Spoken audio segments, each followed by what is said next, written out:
All right, so we want to welcome everyone. We're entitling this training session to be Meetings 101.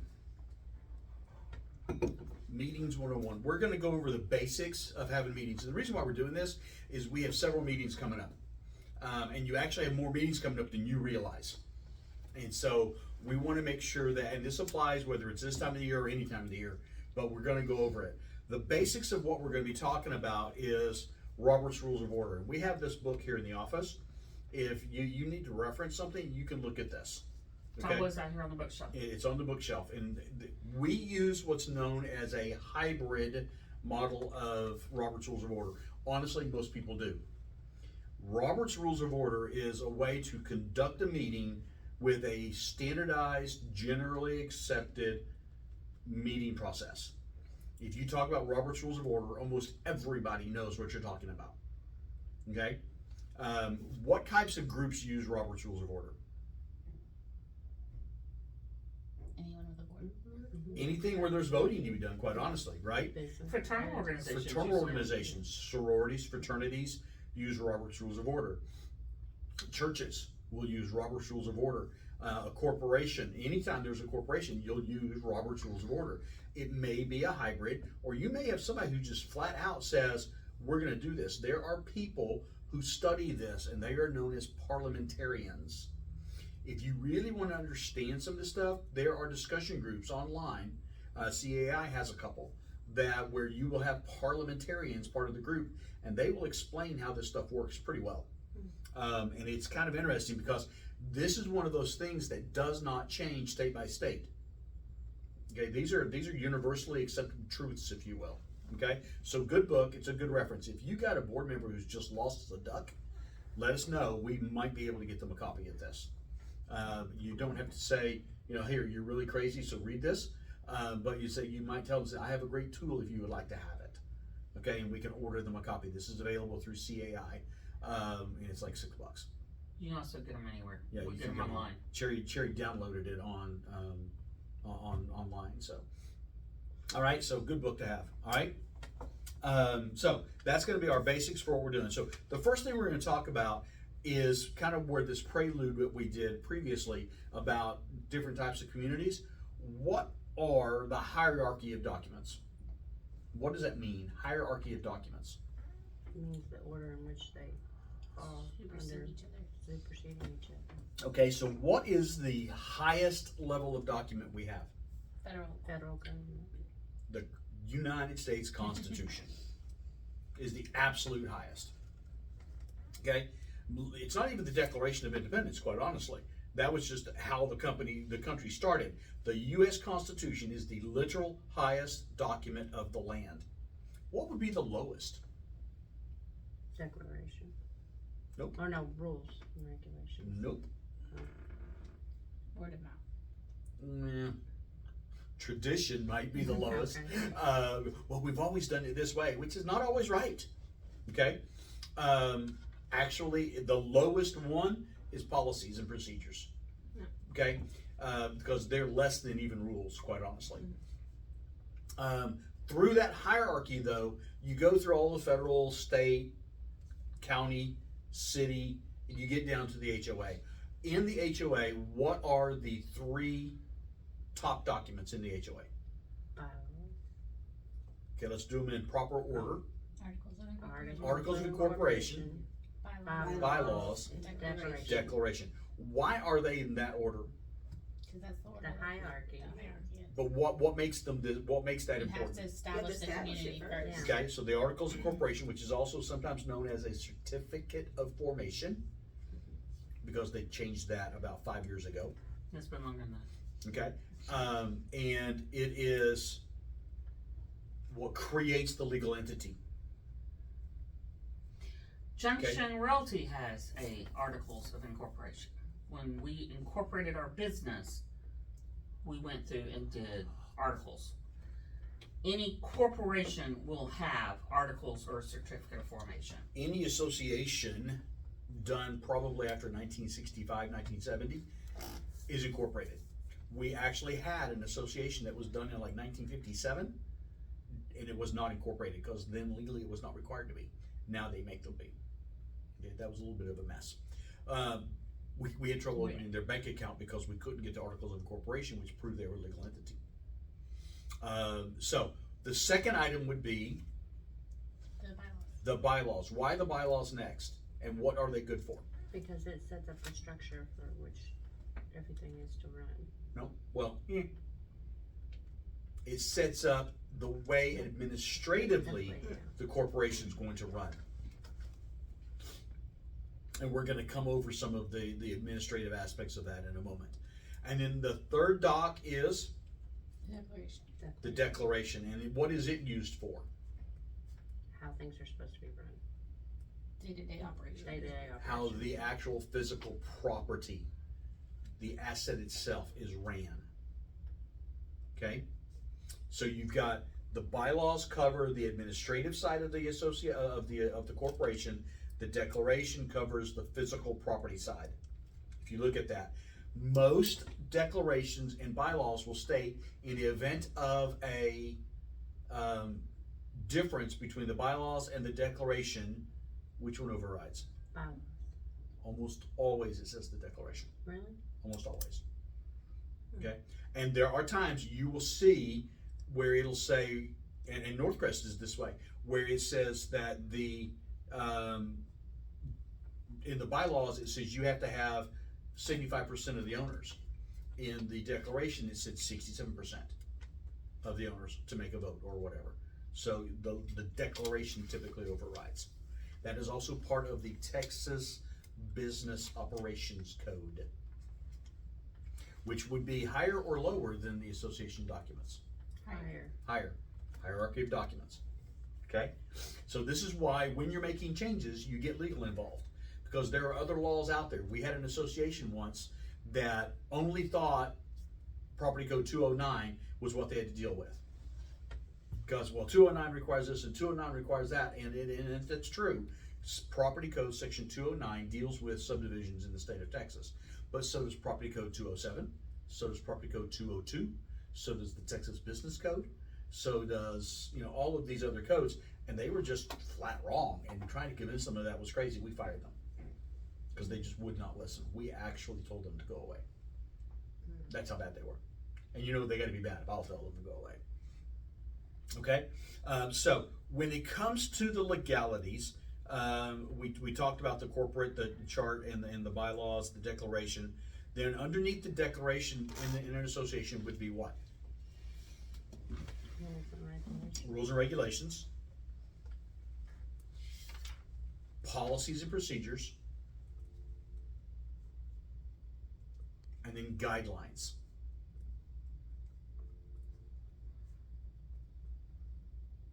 Guidelines are one of those things that are kind of like hey, we really want you to follow this. This is our established way we're going to do things. Like the STRs at. STRs could be part of that. While you may set up a separate leasing policy to follow the STRs, the guidelines are the thing that you want people to work with. So that's kind of like what they would have a handbook for. Sometimes. Yeah, a handbook is not a bad idea in that aspect, because there are, and sometimes what they will do is they will set up construction guidelines.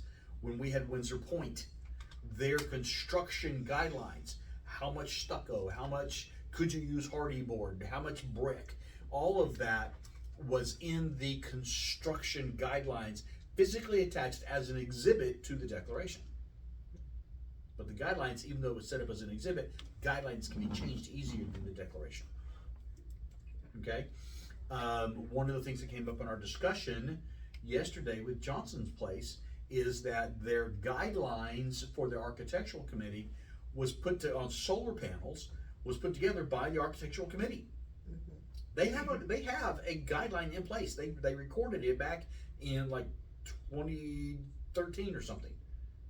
And then they created another guideline last about 2 years ago, and no one overrode this one.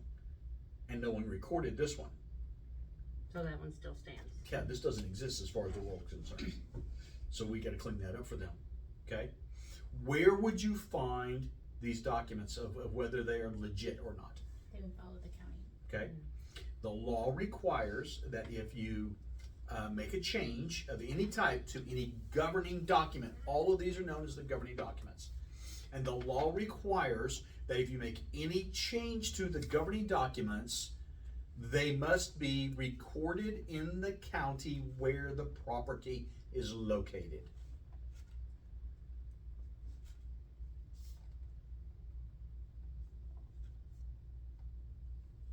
And you have to notice the homeowners about the change. And that notice nowadays is sometimes given by a postcard showing them what email location or a website location to go to get them, or you physically copy and mail them. What determines which one? The board makes that decision. Either one is acceptable, especially if your docs say you can do notifications via email. That's great. But either one is acceptable. It's one of those things that's changed in the business code that now allows you to do it even if it says, all communications are done by mail. You can use the business code to do the email thing or the postcard, which saves the association money, quite honestly. But that's an option to consider. There are some that's just like, hey, let's mail them out. People need a hard copy. Okay, and you still have to do what with any of the governing documents after that? Post them on a public website. Post it on the public side of the website. If you go to an HOA and you have to log in to read their docs, they are in violation of state law. Period. That's the reason As why. of right now, for a subdivision. For not a yet subdivision, condos. not for condos. Good catch. Okay? We just should do it blanket Right. where they always do it. That is the reason why in Vantica we have set up the governing documents for the association to be on the public side of Vantica. You can actually go to the Vantica site and hit those. This is the letter of the law, this is the spirit and letter of the law. The law was always had to be on the public side. From 2011, it was always that way. In 2021, they reiterated and said, get your stuff straight. Because they were so tired of realtors were the ones pushing it. It's one of the few times I 100% agree with what the realtors did. Okay? And I'm allowed to say that because I'm a broker, and there's times I don't agree with the realtors' deals. One of the things that you have to look at, and I'm going to go up here, see if I can do this real Show quick. wait a minute, make sure they all understand how That's they what make I'm it doing. public. So if someone goes to the Junction Property website, see this link right here? Mm-hmm. Okay, that says click here. Get out of the way. Click here to access your homeowner portal. It's a small link. We didn't want it to be obnoxious, so we just put it over on the side, and it might need to be a little bit bigger. I'm thinking it needs to Okay. be bigger. Okay, but you click on it, and it takes you to the homeowner portal page of our website. You notice this is not part of one of the drop downs. Mm-hmm. Okay, so this is a site that I've got out there kind of hidden on its own. I thought it was under association management. It may be actually, not to mention it. Yes, it is. It is under That's like, association. 'cause I clicked on it there. Okay, so I'm going to go to Northcrest because we managed a couple of properties in Northcrest, and I'm actually signed in as a user there. Any of these, you click on them, they will take you to the property's Vantica public website page. See how this looks? Have y'all seen this? Mm-hmm. Yes. Okay, if you ever mimic a homeowner and then log out, you'll see this page. That's how they have to log in anyway, right? It's the easy way to do it, yeah. And so this will get you set up, okay? So you go in, let's see if this memorized my login. But you didn't Why are you show going in the- as Hold one? on, I'm just seeing, yeah, it did, okay. So I'm gonna log out, What property is that? Oh, that's for two of them. Northcrest, we Yeah, have to pay the that's for bill. two of them. Today's the 5th. Yeah. So, log Today's out, I the said. 6th. It's consolidated. Today's the 6th, you're right. Okay, so again, public side, right? That means if you go to documents,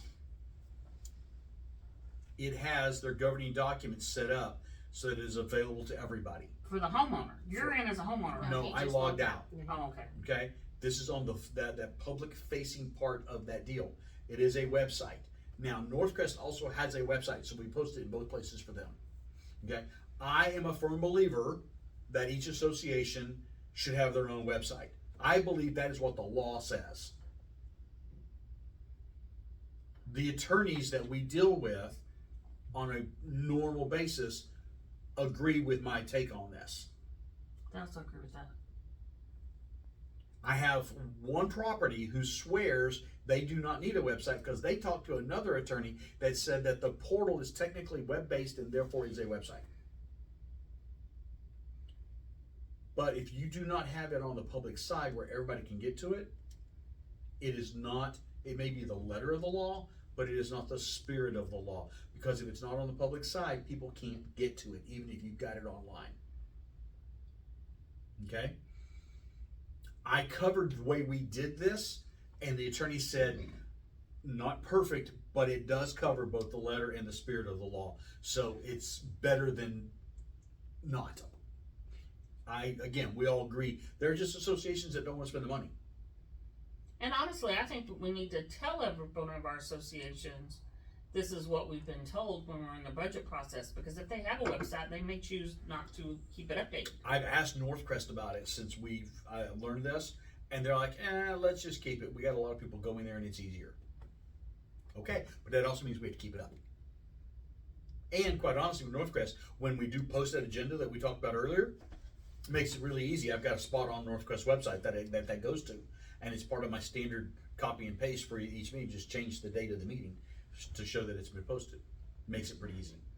Okay, but do y'all know how these get to the public side? Yes. When you're posting something in the documents section of Vanica, Who dat? telemarketer. Okay. When you're posting something in the Vanica side in the documents, you have the choice of putting staff, which would Our be forms. us in here. Forms say, if I go to Hush. edit folder, I'm talking. Okay. Okay. Yeah, right there. Oh, okay, where it says everyone? Everyone is the Okay. public side. That means any real estate agent, anybody else can go in and see those So docs. all governing documents should say everyone. see, if I go to governing documents, click on edit folder. Now, if you've got Everyone. one that's out of date that you've replaced with another and we still have it in the files there, you might not want that to see everyone because that might just cause more confusion. If you've recorded the rules and regs and then they've gone in and changed their rules and regs 3 years later and overridden and it states that it overrode the previous, you might not want the first one to show as everyone because that's just going to cause them some confusion. Knightsbridge Estates, when we had them, would be a perfect example. They changed their rules like every 2 years. Primarily to do with them changing their fining structure, but because their fines were in the rules. But they had docs that said rules 2012, rules 2014, rules 2016, rules 2018. I'm like, good grief, people. So you have to go in and delete the old rule because it overrides by the next one. You don't delete the declaration when there's an amendment because there's stuff in the declaration still covered. The amendment only usually affects one or two things inside the declaration or the bylaws.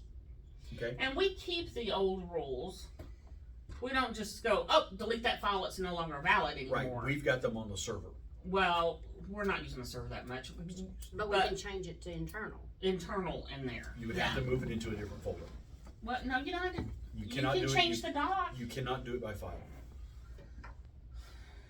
Once you put it in the file folder, the folder is where you determine who can Okay, see then it. you would have to. We'll create a folder that says Old, Overridden. internal, Overridden. overridden, or something, and that folder can be. because we need to keep the old ones. That's in right. We don't want them to go away. Okay? So this is the importance of what the law says. All right? We're going to probably create under agendas a file folder that says posted agendas. That way you can post your agenda and it will show up on the public side, and that way you can guide your people to that location. Because right now, if you tell them to go to agendas and it's set up for everyone, it would be on the public side,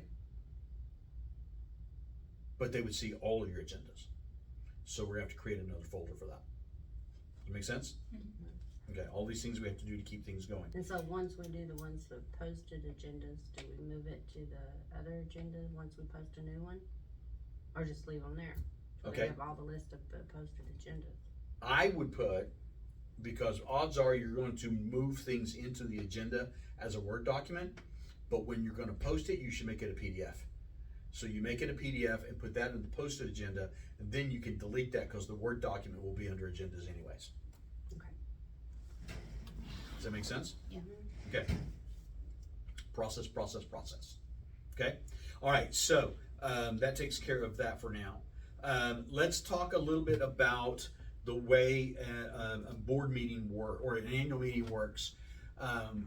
Because you have, at a meeting of the owners, and you have an election, who gets elected at that meeting, typically? Whatever, whoever's up for election. Okay, let me rephrase that. When you have an election, The directors get elected. you're Yeah. electing the directors, Oh, yeah. not the officers. Right. Right. In your docs, it will delineate this. Most people don't know it because most people don't read it. Okay? But I was reading Johnson Place just the other day, and I was reading Augusta Meadows just the other day. And the one I read for this new property in Crandall all said the exact same thing. At the annual meeting of owners, the board of directors shall be elected. Okay? The officers, which is another line item in those bylaws, the officers shall be elected by the board of directors. So when you're having a vote, they are not trying to elect Fred Smith to be the board president. They are voting for Fred Smith to be on the board. Does that make sense? Mhm. Most people don't get that. The owners elect the directors elect the officers. Do you have to be on the board to be an officer? Yes. Not always. Depends on what your docs state. Because like with declarants, they appoint an officer They appoint a director. or a director. Okay. See, this is what I'm saying. You've got to get it right. But you're not explaining it. So Having notes is a good idea. You have a board of directors. That's what you have first. Then you have officers. A declarant, when we ask them to bring Bill onto the board, he was appointed to the board, and then the board meets and elects a president. But Okay. okay, but how can you be on an officer and not be elected? That you're not explaining that. Okay. The It depends on the way board, the doc says. We had a property. It was okay, wait a minute. I think what we're getting at is if it's declarant controlled, they still control the board as well. but they may have, since most declarants are a business, right? They may have two or three people that are elected to the board, but they may have an admin person in their office that they as a board assign to be the secretary, and they do it through a vote and everything else in their minutes. You know, Marcia Smith is going to be the secretary of the association, because then they sit there and take the minutes and the notes, right? While the board focuses on the business. So she would be considered an officer. An She would officer be of the considered an corporation. officer. But she Okay. wouldn't hold a vote. But she would not have a vote. Oh, okay. So Okay. officers don't have a vote, board members have a vote. You have to be a board member and to have a vote. Okay? Well, even in a church, our church secretary who takes the minutes for any time we have a business meeting of the church, yeah, she's a member too. She gets a vote as a member, but Right. she is not a, We used to be members of a church where the church secretary was not a member. was not a member, and she was specifically requested to not be a member. They wanted her to have a church affiliation somewhere, but she was requested to not be a member. And when there was a business meeting, she would come in to work on that Sunday to take the minutes of the meeting. Or you have a recording secretary that takes care of it for you. But the trustees in that situation, which would be the board, never took the minutes. But that for a homeowners association, not a POA, that's going to be more rare unless you Very happen rare. to be under declarant control. If you Very have to rare. be declared. We had a That the declarant wants yeah. the secretary. we actually had a condo community where they had 7 members on the board, and they elected a separate secretary that was But not they're on still the board. elected. They elected The board member. But your elected. original question was, can you be an officer and not be on the board? Yes. Yes, You can't, because the board got together and elected someone else from the membership to be, and they voted, we want Marcia Smith to be the secretary. So basically, a board is elected, officers are appointed. No. No, Okay. I'm board, confused. wait, You're wait. making this way too Yeah, you're deep. making it, Board- Board, making okay, it it's way really too simple, it's super simple.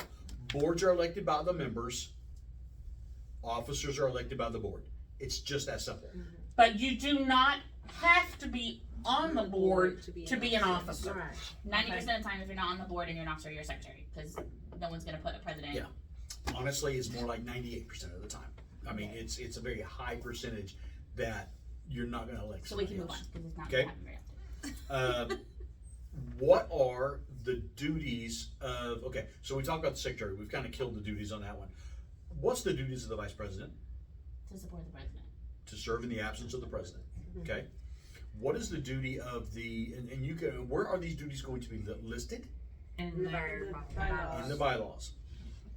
What is the primary, there are two real primary duties of the board president. What are they? Calls the meeting to order.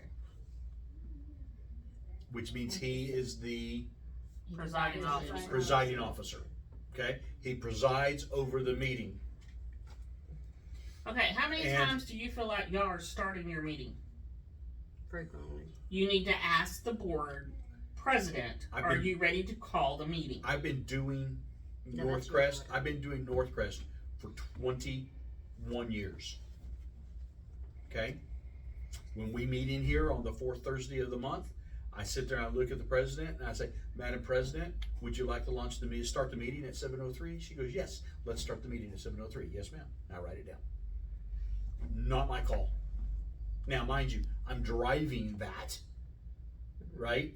But I'm still letting it be her call because she's the board president. I am not. Make sense? What is the secondary thing that the president of the association can do? And again, we're not talking about what people do on their own basis. We're talking about the hybrid model of Robert's Rules of Order. What is the secondary priority item that the board president can do? No idea. They can either cause a tie or break a tie in a vote. Oh, okay. Okay? Wow. I'm going to explain that. The board president, by Robert's Rules of Order, is not supposed to make a motion. Oh, really? They are not.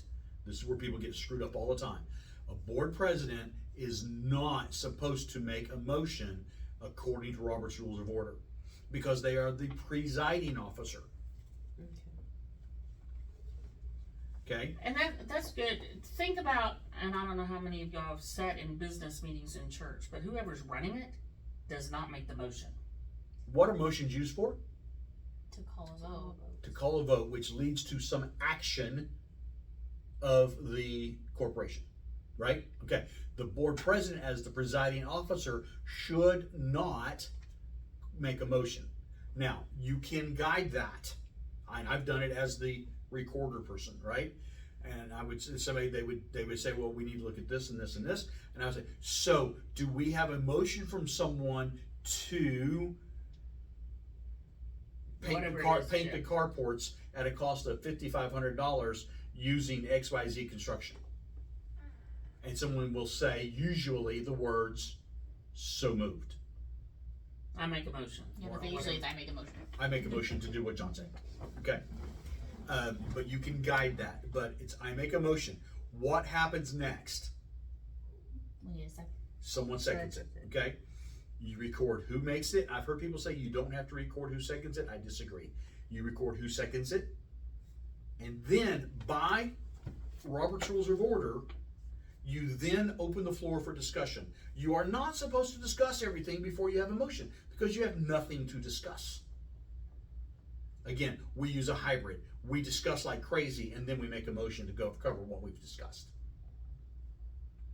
Okay? Because what happens is there's an item called calling the question. And that's in Robert's Rules of Order.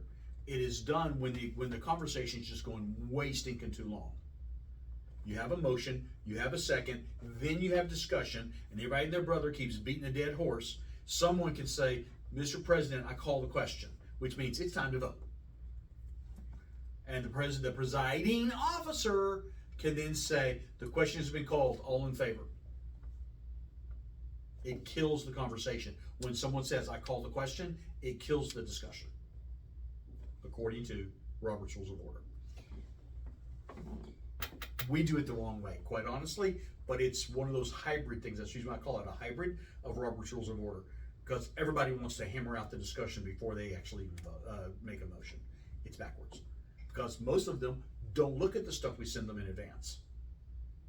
It's, again, this is a good reason to get your packages out early so they can be prepared when they come to the meeting. They should be able to come in and say, I make a motion, we approve $5,500 with XYZ to paint the carports. Someone says second. We discuss it. Would you like them? Do they have insurance? Yada, yada, yada. Yes, we do. Okay, all in favor, all opposed. Boom, done. Moving on. That's where it's supposed to go. How many of y'all have meetings that go that way? It just doesn't work. Okay. Well, part of the problem though, and one of the things that we're realizing more and more with other companies that maybe aren't necessarily, we're having a hard time because they're not as customer friendly, but they're limiting their meetings to a certain, this is how much time you got for a meeting, we're done with the meeting after that, but that means that we need to be proactive and make sure we get everything we possibly can to that board member beforehand, so that they're ready to sit down at the meeting too, and So move again, forward. this is the part of the reason for getting the packages out earlier. Okay? We're going to cover some more of that in a moment. I just want you to understand the idea of the board president not making a motion. There again, they can break a tie, and honestly, they're not supposed to vote. There's 5 of us in this room, right? If I'm the presiding officer, Ashley makes a motion, Veronica, you second it, and there's a vote. You two say yes, you two say no. Okay? The presiding officer can cast a vote to break the tie. Doesn't have to vote. The presiding officer is not required to vote in a face-to-face meeting. Online they are, but in a face-to-face meeting, they're not required to vote. Okay? Because online, you need a unanimous consent. Yeah, so if they don't like whatever it is, they can say, I'm not, as the presiding officer is not voting, and therefore the motion dies because it was a tie. Okay, so like the meeting I just had, there was only 2 members on the meeting. How many members do you have on your board? 3. The one had already given her approval via email, Irrelevant in a face-to-face meeting. but the face-to-face, both of them approved. Okay, that's fine. But one of them was president, does that matter? No. Okay. Because again, the president can vote to cause a tie. The president can still vote. Okay? So in that case, she basically broke the tie because it was either a no because we had not enough people, Correct. or a yes. So she broke the tie. Or- and voted yes. Or a president can vote to cause a tie. How do they do that? How would they? You've got a 5-person board, one person's not there. 2 people say yes, one person says no. The board president says, I really don't like this idea. The board president is hereby casting a vote for yes or for no, which causes a tie, Meaning they can't move forward. and the deal dies because it was a tie. Because if the board president didn't vote, they still had a majority of the board there. And if there was a 2-1 and the board president didn't like it, then it becomes a 2-2. It would, if he didn't vote, the 2-1, it would have been in favor. Does that make sense? Mhm. Okay. Yeah, I want y'all to understand, I mean, I've been doing this for years, and so I know this stuff, and I've picked it up over time, but this is a very good tool, okay? There's things in here we don't do, I will tell you that, because we do use a hybrid. This is very succinct. This is universally accepted as the way you should do things, and you will get somebody who gets on this horse and will not let it go, and you need to be prepared for that, okay? All right, so let's move into a little bit more. Okay, so let's talk about the meeting elements. What are the elements of any meeting that we do? Some of them are understood You for can go over certain the meetings. rest of the positions. We don't need to, they're in the bylaws. The treasurer and the member at large, the secretary, are done. We're gonna talk more about the elements of the meeting at this point. Okay, I just wanted to cover those main points. Under the elements of the meeting, if you're doing an annual meeting, what are the elements of the annual meeting, paperwork wise? You mean from start to finish, like notice and all that? Or Sure. you mean just the During the meeting meeting. itself?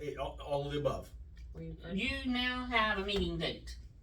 okay. What are the elements of that meeting? Well, you first have to notice the meeting, Okay, so you have to have notice of the meeting, and it has to be according to whatever is in the bylaws. whatever's in the bylaws. Well, this is Okay. even for a board meeting too. Some of our our governing documents require certain notice to the board Mhm. members before a board meeting. Forest West actually, as old as that, because their dogs are that old, require that the board members be noticed 3 days in advance before a meeting. They are legally not allowed to wake up on Monday and have a meeting on Wednesday. So wait till Thursday. Okay, I actually had a situation where there was some problems with one of the associations, and I reminded them of that, and it just sent them into a tailspin. Because it's like, well, what do you mean we gotta wait? You gotta wait. The law says you gotta do it. Or your docs do. So the first thing is you have the notice of the meeting, and that goes out according to what the declaration or the law requires. Right? If the declaration or the bylaws, say that you have to have 3 days notice for the board to have a board meeting, and state law says you have to post the agenda 6 days in advance, which one do you do? State law. State law. Or 144 hours, not 6 days. Okay? Okay, so you have notice of the meeting. Then you get to the meeting, and we're going to assume for the rest of this, we're talking about an annual meeting. What else do you have? What other elements do you have for the annual meeting? You have to send out the proxy. We got materials. Proxy. Proxy, candidacy ballot, form, Candidacy form, which leads to then you have a And a ballot. an online Online ballot. or, now the law requires it to be online or absentee ballot, Okay. okay? Electronic, it actually says electronic or absentee ballot is what it says. Do y'all understand what the difference is? Yeah, the absentee, they mail it in or fax it in. We But have you to- also have to mail it you have to out. physically Right, have to yeah. mail it out. So that At costs least- the association yeah. a lot more money than doing it And it has to be electronically. by So we law mailed try out to go that at way. least 10 days prior to the meeting. And it costs the association a lot of money. I mean, think about Villages of Indian Creek has to have 3 meetings because of the way their docs are written. If we had an electronic ballot that we, or a absentee ballot that we had to mail every single time, that would be an additional mailing for them, because they would have the notice mail out, then they would have the ballot mail out for every time. They would have 6 mail outs to get their meeting done. So they That's can a do wee bit online ridiculous. or absentee. That's what the law says, So we tend to go with the online option. because It's a lot cheaper. a lot cheaper, and you don't have that 10-day push so badly. You can set up your electronic ballot the way it needs to be done. Okay. Honestly, I'm not sure 10 days is enough nowadays the way the mail is running. Okay, so that you have to have the online ballot or the electronic ballot. Okay, and we're going to discuss ballots in just a minute, a little bit further. What else? What other things do you have? You know, you got everything noticed. Now we're getting ready at the meeting. You What's have to post the agenda. have to You post the agenda or have an agenda. Okay. Now here's a question, and this is one of those things that if you're doing it well and you've got your property trained, I will honestly tell you I've never been able to pull this off. You have an agenda. There's also an item, and it talks about it in Robert's Rules of Order, and they say it is a better way to run your meetings. You have a timed agenda. Well, and even some of the seminars that we've sat in recently, it's been like, you have 10 minutes to discuss this topic, So, 10 minutes you to discuss have- this one. We're going to talk a little bit about what's on the agenda here in a minute. Matter of fact, let's talk about it now. What's on the agenda? It depends on what's in the bylaws. Okay, there are some things in the docs that says these items will be on the agenda. Okay, if that list is not there, what is on any agenda? There's, to order. Establish First the time meeting. is you got a call to order, establish quorum, kind of the same thing. Okay, what's the next thing? Has to be. Review The minutes. financial. Always review the minutes next. Okay, because you've got to have minutes of the previous meeting, bring them forward. Okay, they are not official till they've been approved. okay, so let's talk about the 2 different meetings though. If you're having an annual meeting, what minutes are you approving? The annual meeting previously, And Not a board member's meeting. And who's approving those minutes? Yeah, the ownership. The owners. Only the owners can approve annual minutes. The board cannot approve the annual minutes. We may have them proof them as soon as the meeting's over, but they do not get to vote on them. Okay, so annual meetings, it's prior annual meeting minutes that they're doing. Board meetings is prior board meeting minutes. Make sense? So you have to think about what kind of meeting you're If having, you what have a minutes you're if looking you have for. a committee that meets and they take minutes of the committee meeting, who approves the committee meeting minutes? The committee, The committee, okay? All right, so you got the minutes, what else, what's next on the agenda? financial. Financials, okay? Now again, this is assuming anything absent in the declaration, of how, or the bylaws of how the meeting will go. And then what's next after the financial snapshot? New Old business. business, old business. Old business, Mhm. which, if you do it right, you don't have any old business. Get it done. There is no old business outstanding. I've been part of organizations that just did not have old business because you're supposed to get it done. Okay, and then after old business, New business. new business.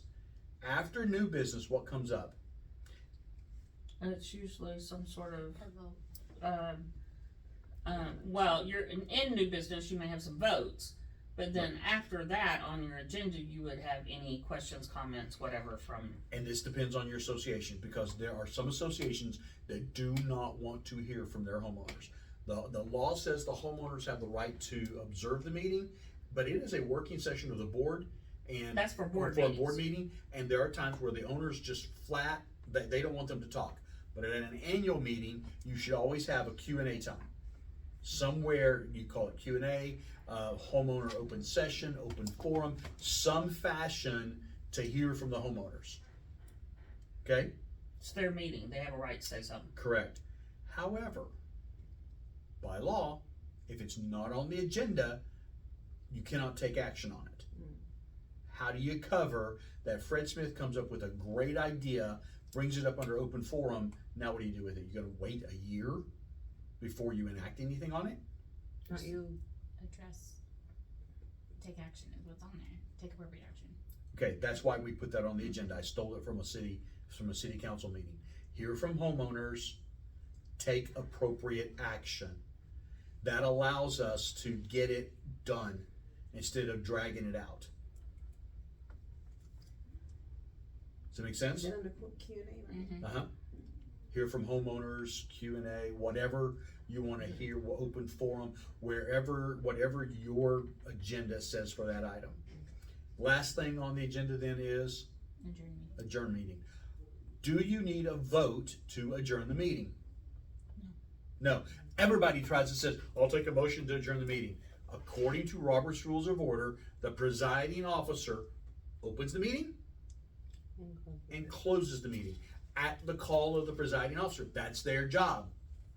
You know, they do not need to have a motion to end the meeting. Okay? Can you push no on that? I don't know if it's gonna hurt the recording or not. Can I ask you a question? Okay, so all they have to simply say is, The meeting is meeting being called. adjourned. I hereby adjourn the meeting at, and you put a time down, you write it down. Okay, I have a question. If your meeting is getting out of hand, maybe like in your Q&A time, can the presiding officer close it at that point in time? Absolutely, because they're the presiding officer. So if somebody is just on a tangent and will not let it go, the presiding officer can speak up at that point and say, That should just go there. So, I had a property, when Hello? we first took on Forest West. It was ugly. Tomorrow. The board had been, Okay. controlled by one guy. Nobody else was around, and it was recorded by one guy. It was literally controlled by one guy. And the homeowners were fed up. So they have an annual meeting. We go to the annual meeting. We put some plans in place. We were like brought in January and had the meeting in February. So we put in quite a few things when we took on the thing. That we come to the board to the meeting. The board president was like, he sees all these people. He's like, it's not going to be fun. They had their attorney there, the whole bit. Calls the meeting to order. He looks over at the attorney who was recording, and that's one of the things we didn't talk about for the meeting. You need to have a sign-in. Sign-in sheets are not required, but it helps you make sure you have quorum. Okay? It just makes sure you know who's there. A sign-in sheet can be as fancy as the way we do it, with the check your email and all that good stuff, or it can literally be a sheet of notebook paper passed around. Okay? We do the sign-in sheet because if you're doing percentage votes, you kind of need to know who's got how many votes, because your docs will determine how you get quorum. okay? But in this particular scenario that I was talking about, board president looks over to the attorney and says, do we have quorum? He says, no, we do not have quorum. He goes, I hereby close the meeting. Bye. And he split. There was nothing to be covered. No business could be done. He left. Everybody else is going. So I picked up and had a discussion with the homeowners at that point. But the minutes specifically stated the meeting was called to order at 7:02. The quorum was not found. The board president closed the meeting at 7:04. Now, like, I had a meeting, And that was the minutes. I had an association meeting where the president was kind of shy. And there was one homeowner that just kept bringing up stuff that was not on the agenda, was not to be topic. And I kept directing it back, and finally, at the end, you could tell she was wanting to end it, but she wasn't gonna say anything. So I said, President, do you wanna go ahead and adjourn the meeting? Okay, again, if you're using Robert's Rules of Order, okay, and by the way, that's a perfect thing to say, but you refer to the president by their title, okay? Mr. President, Madam President, okay? Even if she's not married, Madam President, okay? That's Robert's Rules of Order. But what she did was the right action Yes. to take. You simply, if you've got a board president and it's dragging out and you're seeing this deer in the headlights look from your president, just simply says, Madam President, would you like to adjourn the meeting? Yes, I would love to adjourn the meeting. Meeting is hereby adjourned at 7:04. Boom. Then the homeowners can continue their rants. It's not part of the meeting, and those that don't want to stay don't need to stay. And Okay. if you're on Zoom, you can just sit in the Zoom meeting for Boom, done. everybody. Right. For everybody, yeah. So, and it kills everything out. But, so those are your things that are on the agenda. A timed agenda says reading of the minutes, 2 minutes. Financials, 4 minutes. All you're expected to spend on that time. New minute, and there's somebody with a stopwatch. It's called a timekeeper, and that's an official position at a meeting. Is often there's a timekeeper. And when you get to open forum, you might even have that listed. 3 minutes per homeowner or 2 minutes per homeowner. You get to stand up, say your piece, and then you're done. Okay? A timed agenda can be your friend. You can get in, you can get out. It can also be your enemy because you don't get it done and you're out of time. Sorry. You know, you have an open forum session for 15 minutes and you don't limit the time, and some guy talks for 11 minutes and you got 4 people that want to talk. Everybody else got 1 minute. See, So that's where you limit it per homeowner. yeah, and that's why you limit it per homeowner. But when you get to 15 minutes, if you're not done, you're done. I have been at associations where they had timed agendas and they got into new business and they ran out of time. Meeting was lasted to be 1 hour. I'm sorry, Mr. President, you're at the end of your time limit. Thank you very much. Meeting's hereby adjourned. They're like, we still got 5 things on the agenda to cover. Ran out of time. But in that situation, then is it the timekeeper's job to call the meeting, or is It's the timekeeper's job to make the president aware of it. It is the requirement of the president to end the meeting. So in other words, if you have time segments, you'd say, Mr. President, we have 1 minute left in this time frame. You can certainly do that. And again, we're helping to guide that. Okay? As the managing agent. Does that make sense? And timed agendas can be your friend. They can timed also hurt you. timed agendas can be your friend, and it can also help direct the let's get things done and get it over with. But we don't have that problem with the majority of our properties. Right. We do have a few that need a timed agenda because We have one specifically that needs a timed agenda. No, let me ask you, can you Yeah, have a we'll never mixed have that. agenda where you don't have time limits on everything except like say homeowners Q&A? No, if you're gonna have a timed agenda, you need to have a timed agenda. now we are talking about changing our management agreement a little bit to limit the meetings to 2 hours. That we will only be there for 2 hours. After 2 hours, Good luck. we're gone. Have a great day, but we're leaving, so somebody else needs to pick up taking the minutes. Okay, so we've got the agenda posted. It's timed or not timed, whatever, and we're there. So that's a major element of your meeting, right? The next element of your meeting might be a ballot. Okay, and these are for the types of votes. When you're doing a ballot, you need to know obviously what kind of ballot is it, right? If you've got a ballot for board members, and you need to allow, and you're going to be voting on changes to the declaration, and you're going to be voting on, which you shouldn't need to at an open meeting, the color of the building, Whose responsibility is that to decide? Well, a special assessment would always be a good one for homeowners. Well, special assessment, let's say you're gonna do that. Let's say you're gonna do, Board member, board members, special assessment, change it to the declaration. Put it all on one ballot, get it all done at one time, No. No, you need separate ballots. need separate ballots. And if they're done, okay, so here's the thing that you gotta know. You need to know in your docs for that association, whether to win the vote, is it done by a majority vote, a polarity vote, or the assent? Veronica's looking at you like, And it's in the docs, okay? Before you go into what those are, for the separate ballots, would the same thing apply to online votes? Would You they need to have a separate link for each one, or would it all be on one ballot? We could do that online, we could do it all on one ballot, because they're not gonna be a part of the discussion anyways. They're just gonna cast their vote. Okay. Okay, so we can get away with one vote. You can do it as two, you're gonna confuse most homeowners that don't understand how to use the I don't system, think they're gonna use it anyway. okay? Because we're legally required to do it, one vote. One ballot would be easier for most homeowners. they're already in the system and into that ballot. Right. Getting them to go out and go into another ballot would be, Would be a nightmare in most cases. Hey, we've posted 3 ballots for you. Well, which one did I do? I don't remember. How do I get to the second one? It would just be a mess. So it's easier to just put it all on one, okay? But proxies serve as casting a vote, right? Because you give your vote to somebody to vote for you. You can also do what is known as a directed ballot.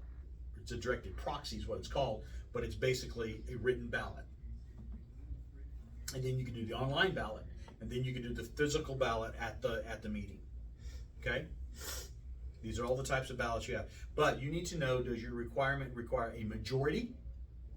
Okay? And is that the majority, and what are the docs state? Is that a majority of the quorum? Or is that a majority of all votes? the majority of the quorum would be If like you have 51% of the 25 people that have to show up. Yeah, if you got a 20%, if you got 100 people, you got a 20% quorum, is that a majority of the 20 that Quorum? have to show up. that 20 showed up? Or is that majority of the 100 people, which would be 51 people? That you You wouldn't need- have in the meeting. That's right, you Yeah, need I to know. that. And it's a majority of that group. So which Okay. group is it a majority of? Is it a polarity? What is the difference? A polarity is highest votes wins. Oh, okay, so it doesn't matter how much you win by, just 49 versus 48. If you literally get one vote, nobody else gets any votes, you win. Hopefully you vote for yourself. Most people. So it's don't not vote. a majority vote, it's just whoever gets the The votes. highest votes wins. Most board elections are done on a polarity. Most. Okay? And then you have what's called an assent. Assent is always in the positive. What assent means, voting yes. And it will talk about in the bylaws what the requirement for the assent is. We used to manage an association where their architectural committee was elected at the annual meeting, and they were done by a majority vote, okay, of the quorum. They just had to get, half of the quorum there, and they voted on them as a slate, not individually. The board of directors in the bylaws said that they have to have the assent of all votes in the association, not the quorum. So their assent is 51% of the entire community, whether they show up or not. If you've only got a quorum requirement of 20% and you meet the quorum at 27%, how many more votes are you going to have enough votes there to elect anybody? That would be if you had 13 proxies. Yeah, Yeah, you, yeah. Whatever it is. you better have a ton of proxies or online ballots or And that was the directed problem proxies. with that property. It was All a the huge time is we problem. couldn't get 51 Because votes. they had 112 homeowners, so we needed 57 homeowners to all say yes To for each. each individual board member. Good Lord. It was a nightmare.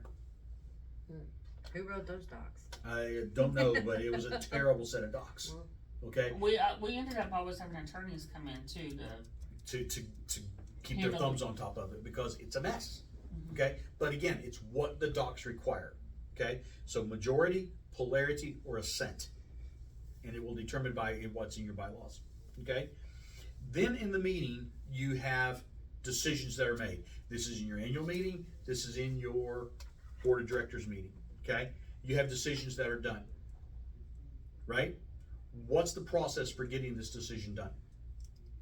Well, you also have to look at the docs to see what kind of votes you're gonna have on any decisions. Typically, and that will be that majority, polarity, or assent. Okay, but what do you do to get a decision passed? You have to have a motion to vote. You have to have a motion. Okay, again, according to Robert's Rules of Order, the first thing you have is you get to the agenda, and you're supposed to have again, everybody should have been prepped. I hereby make a motion that we accept the $5,000 bid for painting the carports from XYZ Construction. Somebody says, well, I didn't like them. So what they can do is, I hereby second that for discussion, because you're supposed to have a motion and a second before you discuss it, because you're only supposed to discuss the motion itself. Okay? We don't do it that way usually. Okay, so in a community that is voting for board and special assessment or dues increase, whatever, other things at their annual meeting, if we already know the amount and everything, we still have to have a motion before we can pass out the ballot for that special assessment? No, we pass out the ballot Okay, when they sign in. well, okay, yes. Okay? So we can They collect may the not ballot? use that ballot though if Yeah, they they don't may have have to. a. They may have to alter that ballot. Okay, but we still have to have the motion before they can fill out that ballot and we can collect it. In theory, Okay. yes. Okay? That's the reason why you get people who Yes or are, no? huh? Yes or no? It's yes. But you get a lot of people who's like, I ain't staying, I just wanted to come and vote, and they give you the vote and they leave. Well, if the motion changes, their ballot is irrelevant. Okay. Okay, it does count as a proxy for being there for quorum, but it doesn't help you on the vote. So again, it depends on what your votes require too. Okay? So I'm not trying to be, I'm just confused. So how can you do online ballots then for things like special assessments and, If that does not get Amendments. changed, or if it gets changed, they don't get to. Their- That vote does not count. Their vote only counts for quorum. Yeah. In fact, in the online ballots, or when we give notice of an online ballot, we tell them that it is for this. If somebody's name gets added to the ballot, that Please push doesn't. stop on That doesn't. stop or ignore? that. Ignore. And when they do an online ballot, if there is any change at all where somebody maybe puts their name in from the floor, We're gonna get to that, yeah. But yeah, so if there's any change to the ballot, that person that did the online vote does not get an option on that change. And therefore, their vote really doesn't count. Well, but if there's like. But it's required by law, we have to If send it out. there's a, like you were saying, a vote, somebody from the floor, if there's, say, 3 people on the ballot and they've voted for those 3 people, and those 3 people are gonna be voted, they just don't get a vote on the person from the floor. Correct. But it doesn't negate their previous ballot. Correct. Okay. That's It what just I doesn't was- give them the opportunity, because again, the only thing you're changing there is you're adding more options. If they voted online A specific for a special $50,000 amount, yeah. special assessment, and the assessment gets changed to 100. 100,000, their vote does not get counted, because the motion is now different. Okay, that's why you have to have a motion and a second, then you discuss it, then you vote. Okay, and that information is what gets recorded in the minutes. Motion, second, pass or fail. You do not put in the minutes, well, Marcia Smith said that she did not care for that painter. Bob Smith said, that's the greatest painter ever. You don't record discussion. You record actions of the meeting. Only actions. Actions and decisions. Make sense? Decisions are actions. So you only cover actions of the meeting. Discussions are not, well, I want in the minutes that I said I didn't like that. Well, we can't do that because that's not part of the minutes. Period. Okay? When you have a motion and a second, you have 3 options on the second. You can either, actually 4. You can either pass the motion or defeat the motion. Okay, if it doesn't get passed, it's called defeated. Okay, you can table the motion. The actual word for that is, Mr. President, I would like to place this motion on the table. That is what it actually says in Robert's Rules of Order. Okay, what does that mean? Let's think about it and come back to We it. need to think about it, but according to Robert's Rules of Order, that item must be decided at the next meeting. You cannot push it down the road any further than the next meeting, according to Bob. Okay? That's what, when you place it on the table, It's there for you to pick up today. it has to be picked up and handled at the next meeting. Now I have a question. Okay. Like, on a board meeting, you say motion and second. What if there's only two people in the meeting? Then you go with what you got. I'm So saying you this win. is, again, hybrid scenario. Okay. Okay? That's why we do hybrid this. I'm telling you the way Bob says it, Robert's Rules of Order says it. But we all know we work in a hybrid environment. So even at that, if your association, historically, we've been meeting, now I hear Forest West make motions. I've sat in the office and they've had their meeting and I've been sitting, when my office was in here, I could hear them in there in the evenings and they would make motions of, I make a motion for this, and then they've gone back and said, no, we want to, that motion failed or declined or whatever, and then they change it and do it however they want to do it. You can amend Yeah, but the motion. there are some boards that they're just not going to do it. As much as you want, If the board tells you to go out and get bids for painting the carports, you don't need a motion for that. Well, do we need a motion to tell you to do that? No. The board directed John to get bids on painting the carports. typically they need motions to determine money. That's right. It's a decision. They're not making a decision. They just want me to go do something.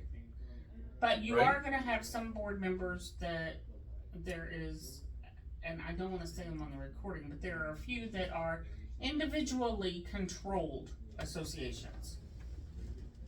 They are not going to get their motions. You're going to have that board member say, I've discussed it with the rest of the board and this is what we want to do. Which, by the way, is against the law in subdivisions. You are not allowed to discuss stuff that's going to be on the agenda with the board members. It's called daisy chaining, and it is not allowed by state. Because it's outside the meeting. Because it's outside the meeting, Okay. not properly noticed. Which, by the way, when you do that, it's a felony. So, but let's say you've got one, you're not going to get, I'm thinking of a condo in particular, and I'm looking at the association manager, but I do not want to say the name on the recording. That association is going to tell you what they want done and what they don't after you give them information. There are going to be some associations that no matter how we try to get them to hold a regular meeting, that meeting is not going to get held. Right. Especially in condos. And we have to finally go, okay, well, I'm going to email you that I need to have a vote, whatever, but you're going to move forward. In subdivisions, you have to have the votes. There's no way around it. It's state law. And you have another association that is ran primarily by one person. And that one, you're going to have to constantly, whenever you're submitting something, Remind them to get the vote. remind them to get the votes, that they have to respond with the votes. And you have to keep track of all those votes you've gotten emails on. Which is 'Cause- where Vantica comes in very handy, where you set up a board task or a board email. Okay, but you have to keep track of all of those, because when you finally have a meeting, what all has to be read in? And you don't vote on it, you don't rehash it. You literally get into under new business, actions taken by the board via email, But you need to list them. and you say, we did this and we did that and we did this and we did that. You know, the board approved this, the board denied this, the board approved this, the board denied that. You don't rehash it, you don't rediscuss it. It's reading it into the minutes and you move on. But you've also got to remember that some of your boards do not meet other than at an annual meeting. They meet for 15 minutes afterwards to determine whose positions. And if their docs don't require them to have a board meeting, which is another thing we need to talk about, If they don't require them to have periodic board meetings, they may not meet again until after their annual meeting when they determine positions. So you have to be able to list all of that stuff On the agenda. on the agenda for their quick board meeting after the annual meeting when they determine all the positions of everything that took place for that entire time. The meeting after the annual meeting is usually known as an organizational meeting. So basically, if they've made votes to do such and such throughout the year, all of those things need to be into the. So you have to be When- organized enough Yep. to keep track of what all needs to be listed in those minutes when they finally meet. Because otherwise, all those email votes never get put into any minutes, And if they're not in the minutes, technically they didn't happen. okay? Okay? So the other things you can do in a motion, you like I said, we table it. You can debate the motion. That's obvious, right? You can debate the motion. You can amend the motion, which means I want to spend $5,000 with the XYZ contractor to paint the carports. After the discussion, Ashley made the motion, Veronica seconded it. Jana, you would like, I would like to offer an amendment that we amend the motion to say we're going to be using ABC painters, not XYZ contractors. What you have to do according to Robert's Rules of Order, you throw out the amendment, it goes to the person who seconded it. It says, do you accept the amendment to the motion? Yes, I do. Then it goes to the person who made the motion. Do you accept the amendment to the motion? Yes, I do. If either one of them says no, that amendment is not added and it So cannot it be just done. reverses the role. You have to go at that backwards. point. It doesn't reverse the role. You're just following the chain of how it got there. Okay. You go up and down the line, just ride the way you got there and back and forth. Very, very seldom will you do an amendment to the minute, but that is the right way to do it. Most of the time you vote on it, it fails, and you redo another motion and you say, we'll use ABC painters instead. Okay? Which is when you defeat the motion. Motion can pass, the motion can be defeated. Okay? So these are all things. And then you have the opportunity to rescind the motion. You can either pass the motion in a second, vote, kill the motion. Okay? And it's called, honestly, if Ashley were to make a motion and no one seconded it, the minutes would reflect Ashley made a motion to use XYZ contractors for paint at the price of $5,000 to paint the carports. The motion died for lack of second. If no one seconds it, it's dead. Okay? Veronica may say, I will second the motion for discussion. Then when you vote, she very well could say no, even though she seconded the vote or the motion. Just to get the topic on Just to get the topic going, because you're supposed to discuss it after the motion, not before. Okay? You can then vote on that, or, and that motion can die, or you can say, Madam President, I would like to rescind the motion. It goes right back through that same process. Do you accept the rescission of the motion? Yes. Do you accept the rescission of the motion? Yes. Sometimes they'll say no because they want it on the record that there was a vote that did or did not pass. Okay? Most people, and again, we're talking about a hybrid of Robert's Rules of Order. That's the right way to do it. Most people will just vote on it, let it be defeated, and then they'll make a new motion. Which is a new motion is sometimes referred to as a renewal, but it is a new motion. Okay? Is this clear as mud? Okay, this gets a little bit of a head thing, and that's why we have the book. So you can go through all of that. In the minutes, we've already discussed this, but I wanted to reiterate it. In the minutes, you record decisions, not discussions. The board made a motion, the motion carried to do yada, yada, yada. The board directed the community manager to go get bids for fixing the ponds. That is, record that. You don't need a motion for that, but it is a decision of the board. They directed someone to do that. They requested that some work be done, whatever. They don't have to necessarily, because there's no decision to be made, therefore you don't need a vote or a second. They just want you to go get information for them. Well, you put it in the minutes for two reasons. Why? What are those two reasons? It reminds you to do it. First of all. So they don't forget you asked to do it, and so you don't forget to do it. Right. Okay? In a lot of circumstances, you have a board member who will take the minutes. We suggest that we take the minutes because then we make sure our suggestions to the boards get put in the minutes, which covers us in the event of issues. Okay? I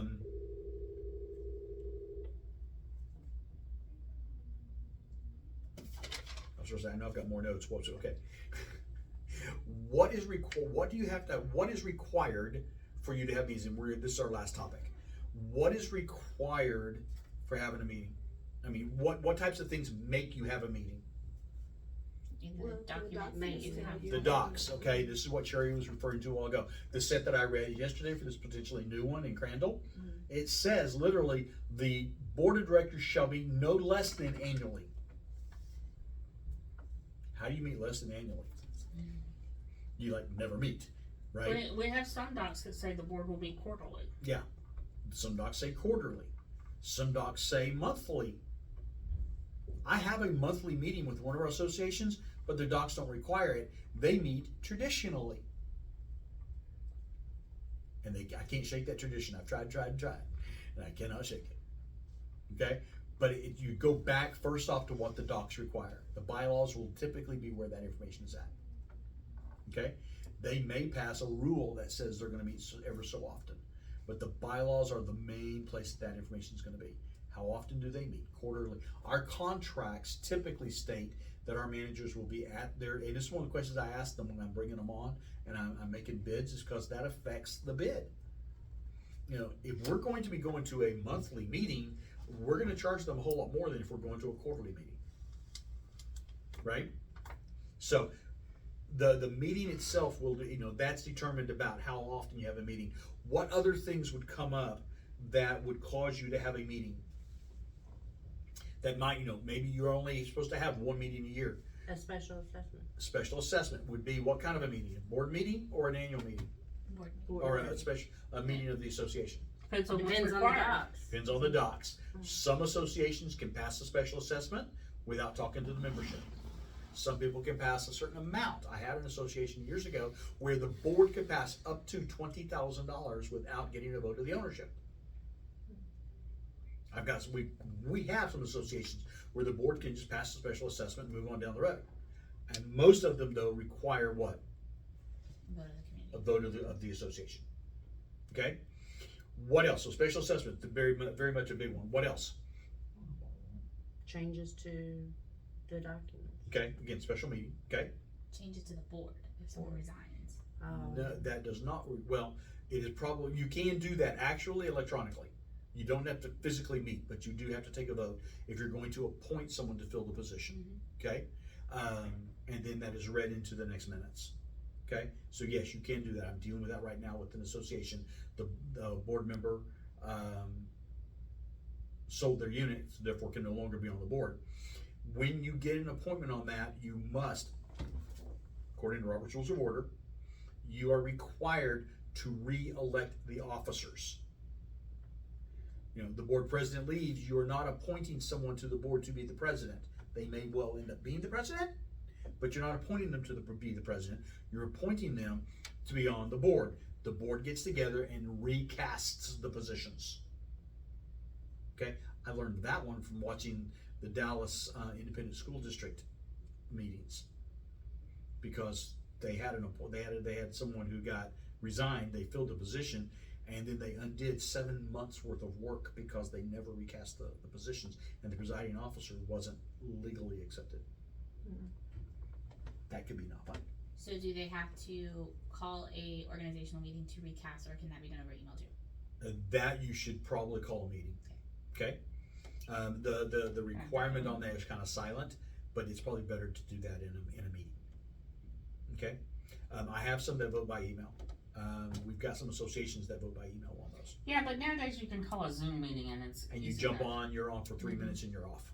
Right? Again, properly noticed, yada, yada, yada. Okay? But there are 4 things I wanted to make sure you knew. You need a physical meeting, whether it's on Zoom or whether it's eyeball to eyeball. Okay? One is, by state law, your board has to approve the budget in an actual meeting.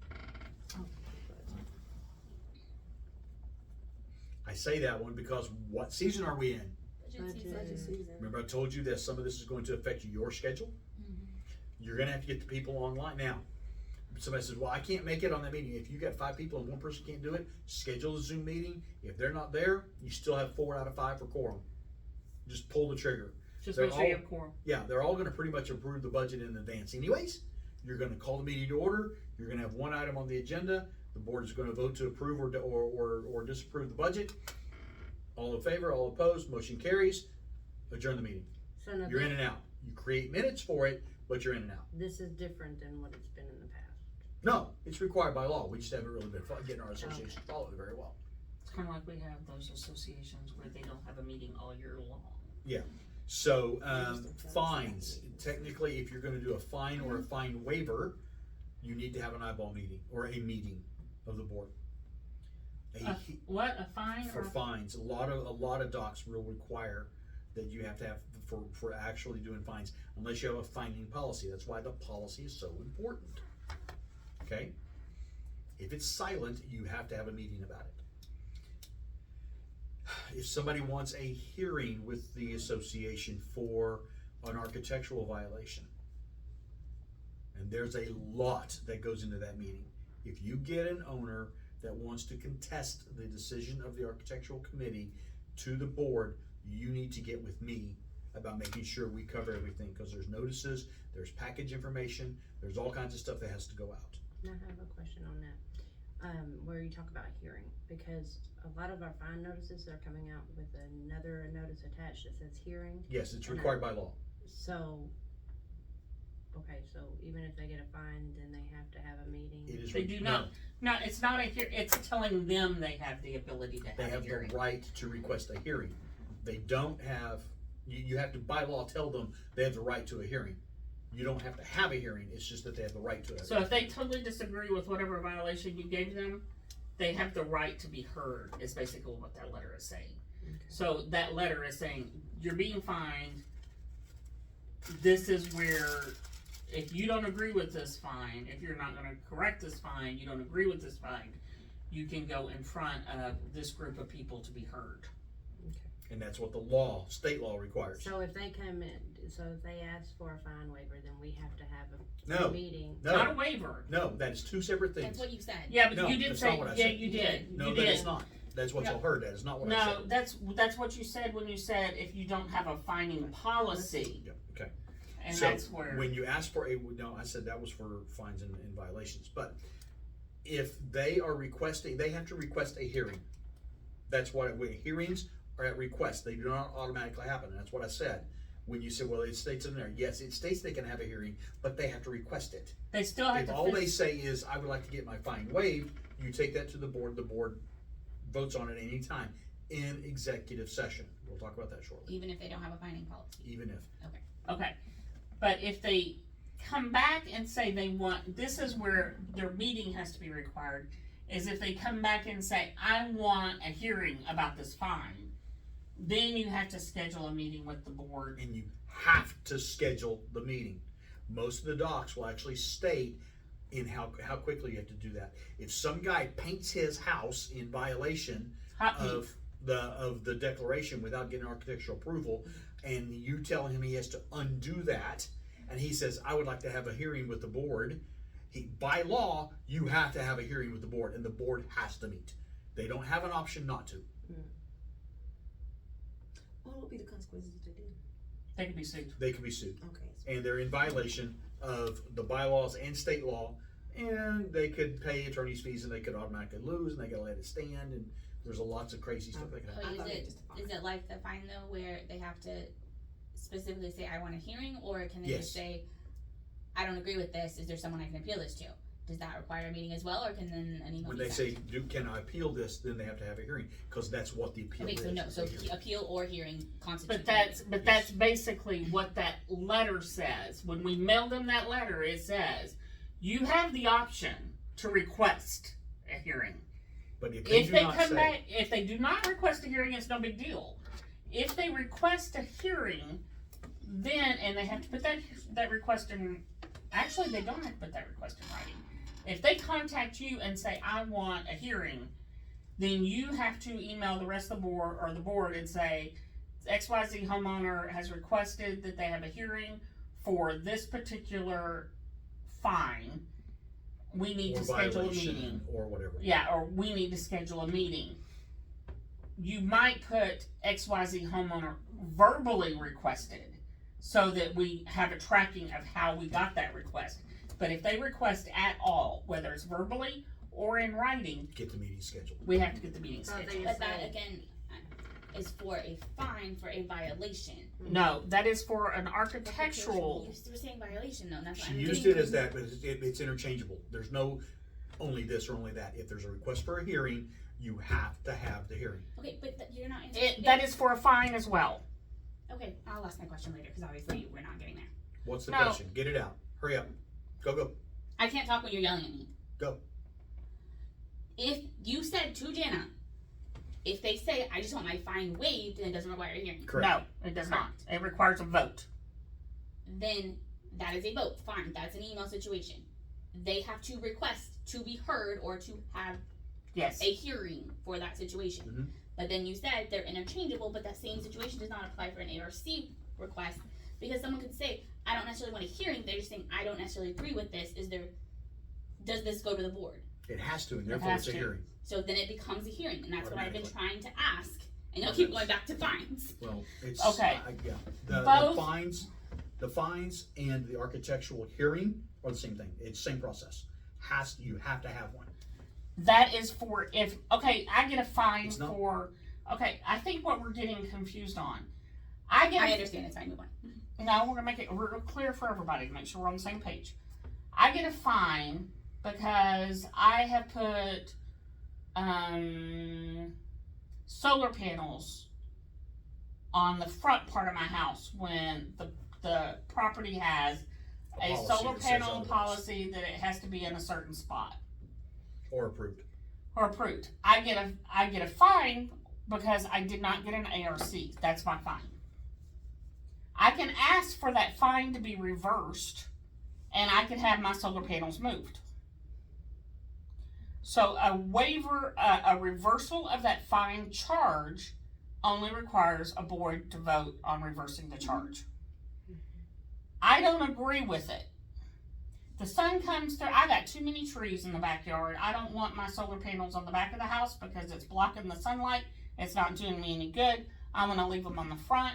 I want to talk to the board because I think I should be able to have them on the front. And there are some things in state law that would cover that example. Yeah, so I want to talk to somebody. That is when I got a fine. I could have the fine removed. Didn't. That would have solved the whole thing if I had moved them. But I'm not moving them. I think I need to leave them where they're at. Then I'm appealing the decision of the fine. I don't believe our current letter on the ARC, if there is a denial, states that they have the right to appeal. We might need to address it. We'll look at that. And so there you go there. So I may have already installed them and I'm appealing it and I'm getting fines on it because I've done it wrong. Or I may put in a request saying I want to put solar panels on the front of the house and y'all deny it. And then I go, wait a minute, that's not right. I want to talk about this. So either way, they can have a hearing on a fine or they can have a hearing on an ARC denial. Either one. If they're only wanting a fine charge removed, that is an email vote. But if they want a hearing at all to talk, appeal, then that is where you have to schedule a meeting. It's after they've hit the point where they're in violation. It's not when they're calling and saying, you sent me a first notice because my trash cans are out. My trash cans have to stay out for this. That's not what this policy, this state law is for. The state law is for the fact that they're going to incur some expenses one way or Okay. the other. If you have So- questions on it, come talk to me later. This is dragging out too long and I'm on a time agenda. You're not, you didn't tell us it was time to begin with. We're getting too much into the weeds on well, what about this situation? What about that situation? We're talking about in generalities. We will check the letter for the architectural letter. Okay? If you have a what about situation, come talk to me about it afterwards. But we are at the point, if somebody says they want a meeting, you need to go talk to John about it. Because they've requested it, and by law, we have to give it to them. And the last one was requests. If they make a request, you have to have a meeting, okay? Make sense? Mhm. The law actually requires that if the board is going to deny a request for a waiver, then you're supposed to have a meeting to record that denial, which is kind of weird. I don't understand why they do that, but that's what the law states. Well, it's because they have to. You would. And again, we're just gonna wrap this up, because we kinda went longer than I wanted to go. All of this is based off of Robert's Rules of Order. Well, that part's not. That's off of state law for associations. You run your meetings via Robert's Rules of Order.